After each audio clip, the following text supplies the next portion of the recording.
नमस्कार, आप देख रहे हैं न्यूज 80 और मैं हूं आपके साथ शिवानी शर्मा। उत्तर प्रदेश की राजनीति, मौसम, किसान, अदालत और बड़ी प्रशासनिक खबरों के साथ हाजिर है आज की 15 फटाफट बड़ी खबरें। तो चलिए शुरू करते हैं आज का सुपरफास्ट बुलेटिन। उत्तर प्रदेश सरकार कस्तूरबा गांधी बालिका विद्यालयों को आधुनिक सुविधाओं से लैस कर बालिका शिक्षा को नया आयाम देने जा रही है। मुख्यमंत्री योगी आदित्यनाथ के निर्देश पर स्कूलों में computer lab, broadband, open gym, washing machine, solar geyser और लोक वाद्य यंत्र जैसी सुविधाएं उपलब्ध कराई जाएंगी। छात्राओं की सुरक्षा, पोषण और गुणवत्तापूर्ण शिक्षा पर विशेष जोर दिया गया है। साथ ही छात्रवृत्ति वितरण, आधार सीडिंग और खेल प्रशिक्षण कार्यक्रमों की निगरानी तेज होगी। अधूरे निर्माण कार्यों को जल्द पूरा कर छात्राओं को आधुनिक और सुविधा युक्त शैक्षणिक वातावरण उपलब्ध कराया जाएगा।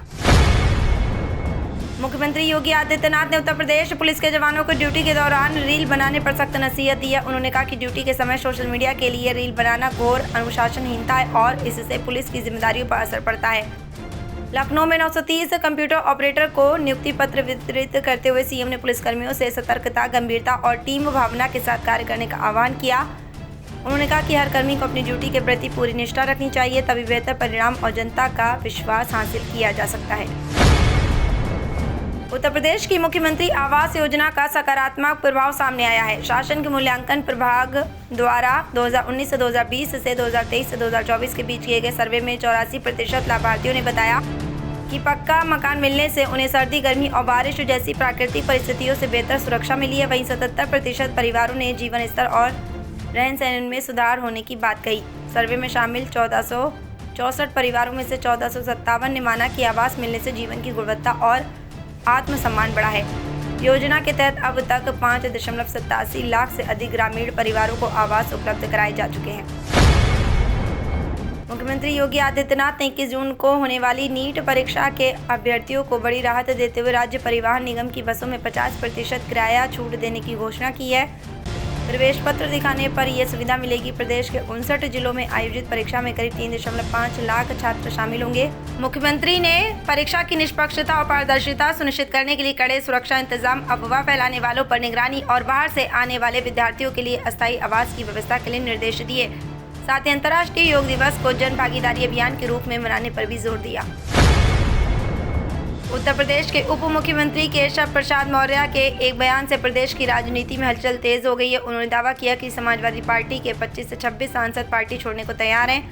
हालांकि भाजपा उन्हें तोड़ने की कोशिश नहीं कर रही। मौर्य ने कहा कि सपा का भविष्य सीमित होता जा रहा है और 2027 के बाद उसका प्रभाव काफी घट जाएगा। ये बयान ऐसे समय आया जब कई राजनीतिक दलों में टूट और बगावत की चर्चाएं तेज। हालांकि सपा की ओर से इस दावे पर अभी कोई आधिकारिक प्रतिक्रिया सामने नहीं आई है। उत्तर प्रदेश के कैबिनेट मंत्री ओम प्रकाश राजभर ने दावा किया कि राज्य की राजनीति में जल्द बड़ी हलचल देखने को मिल सकती है और समाजवादी पार्टी में टूट की संभावना है। उन्होंने आरोप लगाया कि सपा के वरिष्ठ नेता रामगोपाल यादव ने केंद्रीय गृह मंत्री अमित शाह को एक पत्र भेजा। हालांकि इस दावे की स्वतंत्र पुष्टि नहीं हुई है। राजभर ने अवैध खनन और गोमती रिवरफ्रंट मामले को लेकर भी सपा प्रमुख अखिलेश यादव पर निशाना साधा। उनके बयान से आगामी विधानसभा चुनाव से पहले प्रदेश की राजनीति में चर्चाएं तेज हो गई हैं। बहुजन समाज पार्टी ने 2027 उत्तर प्रदेश विधानसभा चुनाव की तैयारियां तेज कर दी हैं और मुरादाबाद जिले की 6 सीटों पर जल्द प्रत्याशियों के नाम घोषित किए जा सकते हैं। पार्टी संगठन संभावित उम्मीदवारों की सक्रियता, जनाधार, सामाजिक समीकरण और चुनावी क्षमता का आकलन कर रहा है। सबसे ज्यादा दावेदार ठाकुर द्वारा कांठ और बिलारी सीटों पर बताए जा रहे हैं, जबकि कुंदरकी शहर और देहात सीटों पर प्रतिस्पर्धा अपेक्षाकृत कम है। बिलारी सीट से पूर्व मंत्री अकबर अली, सलीम अकबर, हाजी मोहम्मद रफ़ी और हाजी तालिब सहित कई नेताओं ने दावेदारी पेश की है। मुख्यमंत्री योगी आदित्यनाथ ने मुहर्रम को लेकर स्पष्ट निर्देश देते हुए कहा कि ये मातम का अवसर है, शक्ति प्रदर्शन का नहीं। उन्होंने अस्त्र शस्त्रों के प्रदर्शन, नई परंपराओं, तेज डीजे और अनियंत्रित ढोल ताशों के उपयोग पर रोक लगाने के निर्देश दिए। ताजियों की ऊंचाई निर्धारित मानकों के अनुसार रखने और सौहार्द बिगाड़ने की किसी भी कोशिश पर कड़ी कार्रवाई करने को कहा गया। समीक्षा बैठक में सीएम ने 21 जून को इंटरनेशनल डे ऑफ योगा के व्यापक आयोजन, स्वच्छता अभियान और जन शिकायतों के त्वरित निस्तारण पर भी जोर दिया। मौलाना मुफ्ती शहाबुद्दीन रज़वी बारलवी ने मुहर्रम के जुलूसों को लेकर महत्वपूर्ण अपील जारी की है। उन्होंने ताजियों और अलमों की ऊंचाई 10 फीट तक सीमित रखने की सलाह देते हुए कहा कि इससे रास्तों, बिजली के तारों और अन्य विवादों से बचा जा सकेगा। मौलाना ने जुलूसों में डीजे के इस्तेमाल पर सख्त रोक लगाने की मांग की है और कहा कि ये इस्लामी परंपरा का हिस्सा नहीं है। उनका कहना है कि तेज़ आवाज़ वाले डीजे से स्वास्थ्य संबंधी सुविधाएं और कानून व्यवस्था की चुनौतियां पैदा हो सकती हैं। उन्होंने लोगों से शांतिपूर्ण और अनुशासित तरीके से मुहर्रम मनाने की अपील की।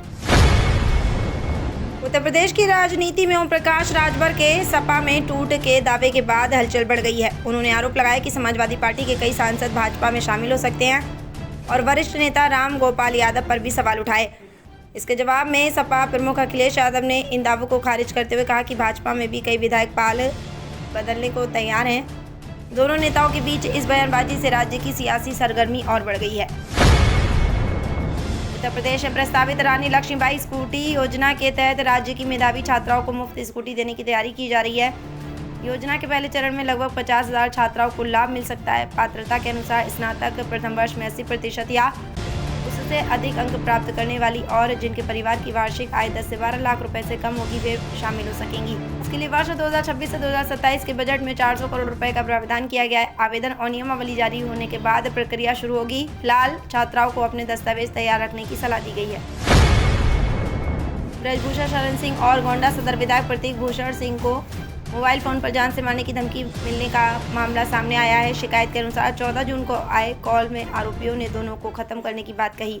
पुलिस ने तहरीर के आधार पर एफआईआर दर्ज कर जांच शुरू कर दी है। कॉल करने वाले की पहचान राजस्थान के अलवर निवासी संदीप शर्मा के रूप में बताई गई है और पुलिस ने जांच के लिए टीम राजस्थान भेजी है। अधिकारियों के अनुसार मामले की गंभीरता को देखते हुए आगे की कार्रवाई की जा रही है।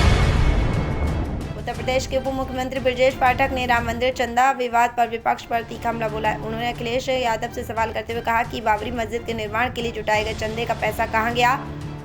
पाठक ने विपक्ष पर सनातन संस्कृति को बदनाम करने और तुष्टीकरण की राजनीति करने का आरोप लगाया। उन्होंने कहा कि मामले की जांच के लिए SIT गठित की गई है और जांच के बाद दोषियों पर सख्त कार्रवाई होगी।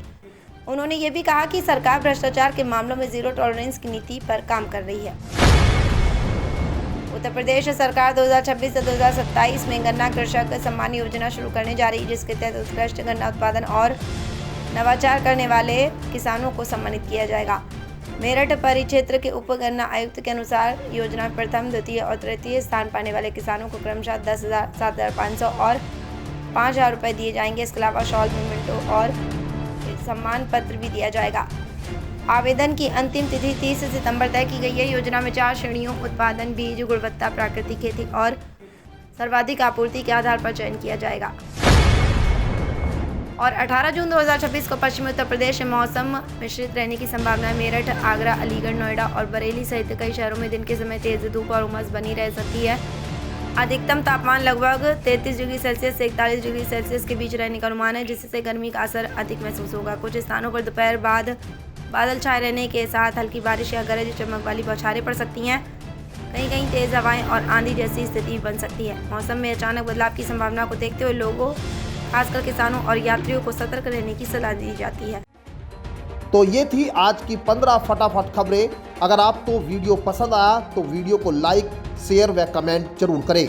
धन्यवाद।